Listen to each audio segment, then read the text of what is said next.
साहब, मैं साफ साफ कहना चाहता हूं मेरे भाइयों बहनों, ये मोदी की गारंटी है।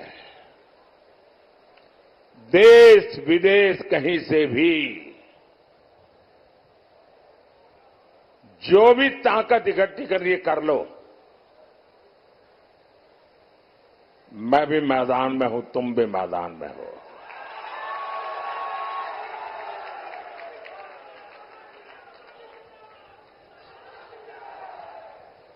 आप सीएए नहीं मिटा पाओगे। आने वाले कुछ महीनों में ही पश्चिम बंगाल से लेकर दिल्ली, पंजाब तक हजारों शरणार्थी परिवार मां भारती की गोद में रह रहे हैं, अनाथ की तरह रह रहे हैं। वो अब सम्मान के साथ रहेंगे, उनके पास उनकी एक पहचान होगी, वो मां भारती के बेटे कहने के हकदार हो जाएंगे। हमारे उत्तर प्रदेश में भी ऐसे लाखों परिवार बसे हुए हैं जी। साथियों, मोदी की एक और गारंटी आज कश्मीर में भी दिख रही है। पिछले 5-6 दशकों में कश्मीर देश के हर चुनाव का मुद्दा होता था। हर चुनाव में सभी दल कश्मीर के मुद्दे को बुनाते थे। आपने देखा होगा, ये हमारे विरोधी लोग हैं ना, उनकी बोलती बंद हो गई है, उनके मुंह पे ताला लग गया है और दबी जबान में उन इलाकों में जाकर के कहते हैं, अरे चिंता मत करो, ये मोदी भले कुछ भी चिल्लाता रहे, ये मोदी ने भले 370 हटाया, जैसा ही हमको मौका मिलेगा ना हम 370 भी वापस ले आएंगे। भाइयों बहनों, सवाल मोदी का नहीं है।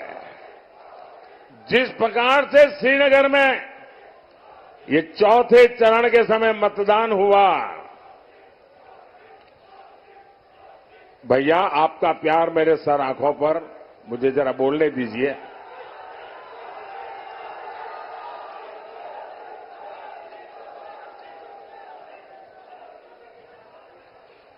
चौथे चरण में श्रीनगर में जो मतदान हुआ है, 40 साल के बाद वहां भारत के लोकतंत्र का उत्सव मनाया गया, भारत के संविधान का गौरवगान किया गया और मतदान करके लोग गर्व अनुभव कर रहे थे कि वे हिंदुस्तान की सरकार बनाने जा रहे हैं।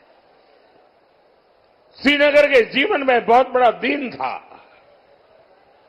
और श्रीनगर के लोगों का उत्साह है ना, वो साफ दिखाता है कि अब कोई भी 370 वापस ला करके वोट बैंक की राजनीति नहीं कर पाएगा। आजमगढ़ के यूपी के हमारे सैनिक परिवारों की माताएं बहनें हमेशा चिंता में रहती थी, न जाने कब कश्मीर की धरती पर आतंकी धमाका कर दें, न जाने कब पत्थरबाजी हो जाए और न जाने कब बुरी खबर आ जाए, कोई ठिकाना नहीं था। लेकिन मोदी ने कश्मीर में शांति की गारंटी दी थी। मोदी ने 370 की दीवार गिरा दी, 370 की दीवार गिराई। पहले वहां चुनाव आते थे तो हड़तालें होती थी, मतदान करने वालों को मौत की मुसीबत आ जाती थी, आतंक की धमकी देते थे। लेकिन इस बार श्रीनगर में पिछले अनेक चुनावों के रिकॉर्ड टूट गए भाइयों। साथियों, ऐसा काम वही कर सकता है जिसके रग रग में राष्ट्र प्रथम का संकल्प बह रहा हो। आप याद करिए 10 साल पहले देश में एक सामान्य व्यक्ति की सुरक्षा भगवान भरोसे होती थी। कभी बम धमाके, कभी आतंक, कभी स्लीपर सेल, कभी दंगे, और आजमगढ़ की तो पहचान ही बदल दी गई थी। न जाने किस किस नाम से आजमगढ़ को बुलाया जाता था, कितना बदनाम करके छोड़ा था। देश में कहीं भी धमाके होते थे तो सबसे पहले लोगों का ध्यान आजमगढ़ की तरफ जाता था। लोग आजमगढ़ की चर्चा करते थे, और तब यहां समाजवादी पार्टी की सरकार आजमगढ़ की प्रतिष्ठा के लिए न कुछ सोचती थी न कुछ करती थी। तब सपा के शहजादे आतंक के समर्थन में दंगाइयों का सम्मान करते थे। धमाके करने वाले आतंकियों को छोड़ा जाता था। स्लीपर सेल्स को राजनीति का कवर दिया जाता था। इसी रवैये के कारण देश भर में आतंकवाद फला फूला। अनेक माताओं को अपने बच्चों को बर्बाद होते देखा, और इन लोगों तो आज भी ऐसा ही रवैया है। भाइयों और बहनों, सपा कांग्रेस दल दो है, लेकिन दुकान एक ही है। ये झूठ का सामान बेचते हैं, ये तुष्टीकरण का, परिवारवाद का और भ्रष्टाचार का सामान बेचते हैं।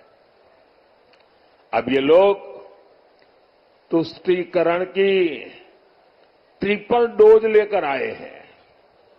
एक तरफ ये लोग पिछड़े, दलित, आदिवासी का आरक्षण छीनकर अपने वोट बैंक को देना चाहते हैं।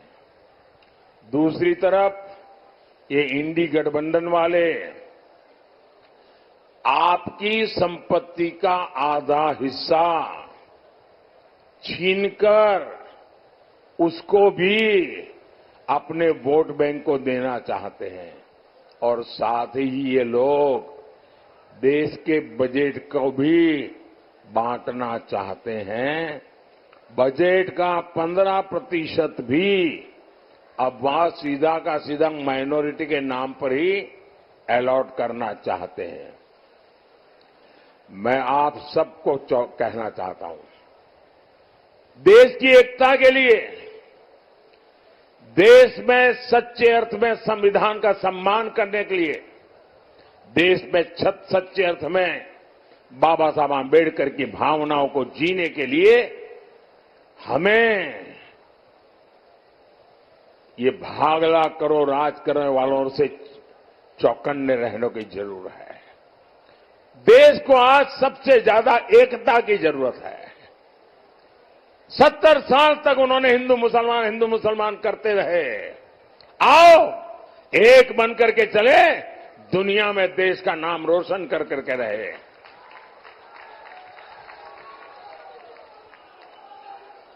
साथियों, इंडी गठबंधन तुष्टीकरण के दलदल में पूरी तरह धंस चुकी है। समाजवादी पार्टी के शीर्ष नेता राम मंदिर को लेकर आए दिन घटिया बातें कर रहे हैं। कांग्रेस के शहजादे ने तो राम मंदिर को गालियां देने का मिशन ही चला रखा है। सिर्फ वोट बैंक को खुश करने के लिए ये लोग हमारी आस्था पर चोट कर रहे हैं। साथियों, यहां इतनी बड़ी संख्या में हमारी माताएं बहनें आई हैं। मोदी आपका जीवन बेहतर बनाने के लिए दिन रात एक कर रहा है। आज हर गरीब को मुफ्त अनाज मिल रहा है। आज हर गरीब को मुफ्त इलाज मिला, पक्का घर मिला, घर में नल, नल में जल, सस्ता सिलेंडर, ऐसी अनेक सुविधाएं